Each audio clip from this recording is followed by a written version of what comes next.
Hello students, today we are going to continue with the second lesson, The Sound of Music, first part. Evelyn Glennie listens to sound without hearing it. In the previous session we have learned that Evelyn became the most famous master percussionist. She gained mastery of almost thousands of musical instruments and she was able to achieve this height just because of her hard work and determination. Now let us continue with the chapter. It is intriguing to watch Evelyn function so effortlessly without hearing. In our 2-hour discussion, she never missed a word. Men with bushy beards give me trouble, she laughed. It's not just watching the lips, it's the whole face, especially the eyes. She speaks flawlessly with a Scottish lilt. My speech is clear because I could hear till I was 11, she says. But that doesn't explain how she managed to learn French and master basic Japanese. Here, the writer says that when you see Evelyn performing so effortlessly, though she cannot hear, you will get very curious because she can identify even the minutest sound made by the musical instruments. When the writer Deborah Cowley took Evelyn's interview, it lasted for 2 hours. And the writer says that Evelyn never missed a single word that she spoke. Evelyn says that she sees not only the lip movement of the person, but she sees the whole face, their expression of the face, to understand what that person is saying.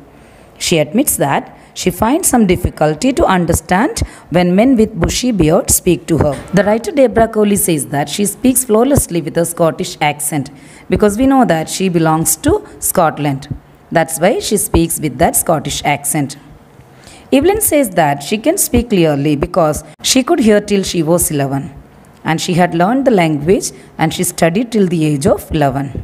But after becoming deaf, Evelyn also learned 2 new languages. She has learned French and basic Japanese language. This is really surprising and one wonders that how could she learn these 2 languages despite her deafness. Let me continue with the next paragraph. As for music, she explains, it pours in through every part of my body. It tingles in the skin, my cheekbones, and even in my hair. When she plays the xylophone, she can sense the sound passing up the stick into her fingertips. By leaning against the drums, she can feel the resonance flowing into her body. On a wooden platform, she removes her shoes so that the vibrations pass through her bare feet and up her legs.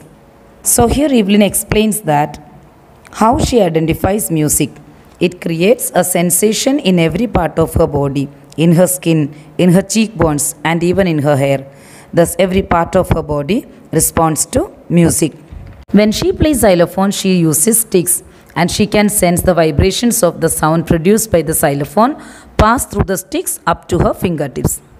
When she plays the drum, she leans towards the drum, and she can feel the echo flowing into her body. Whenever she performs on a wooden platform, she removes her shoes so that she can feel the vibrations of the musical instruments pass through the floor, into her feet and up to her legs. This is how she can feel the sound of musical instruments. Moving on to next paragraph. Not surprisingly, Evelyn delights her audiences. In 1991, she was presented with the Royal Philharmonic Society's prestigious Soloist of the Year award. Says master percussionist James Blades, God may have taken her hearing, but he has given her back something extraordinary. What we hear, she feels far more deeply than any of us. And that's why she expresses music so beautifully. Here it is said that because of her hard work and determination, Evelyn was able to reach to the top. And in the year 1991, she was presented with the Royal Philharmonic Society's prestigious Soloist of the Year award. Master percussionist James Blades says that God may have taken her hearing, but he has given her something extraordinary. Whatever we hear, she feels it far more deeply than any of us. According to him, that's why she was able to express music so beautifully. Next paragraph. Evelyn confesses that she is something of a workaholic. I've just got to work, often harder than classical musicians, but the rewards are enormous. Apart from the regular concerts, Evelyn also gives free concerts in prisons and hospitals. She also gives high priority to classes for young musicians. And Richlin of the Beethoven Fund for Deaf Children says, she is a shining inspiration for deaf children. They see that there is nowhere that they cannot go.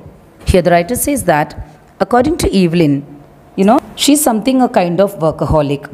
Evelyn says that besides giving regular concerts, she also performs music programs in prisons and hospitals at free of cost. She also encourages the young musicians. And Richlin of the Beethoven Fund for Deaf Children says that Evelyn is a shining inspiration for deaf children. Now the concluding paragraph of this chapter. Evelyn Glennie has already accomplished more than most of people twice her age. She has brought percussion to the front of the orchestra and demonstrated that it can be very moving. She has given inspiration to those who are handicapped, people who look to her and say, "If she can do it, I can." And not the least, she has given enormous pleasure to millions. So, in this concluding paragraph, the writer Deborah Cowley says that Evelyn has brought percussion to the front of the orchestra and she is an inspiration to the handicapped people, and she has also given great pleasure to the millions of people around her. Hope that this lesson is clear to all of you. Please read this lesson from your textbook so that you will get a clear understanding of the lesson. So until we meet in the next session, take care. Bye.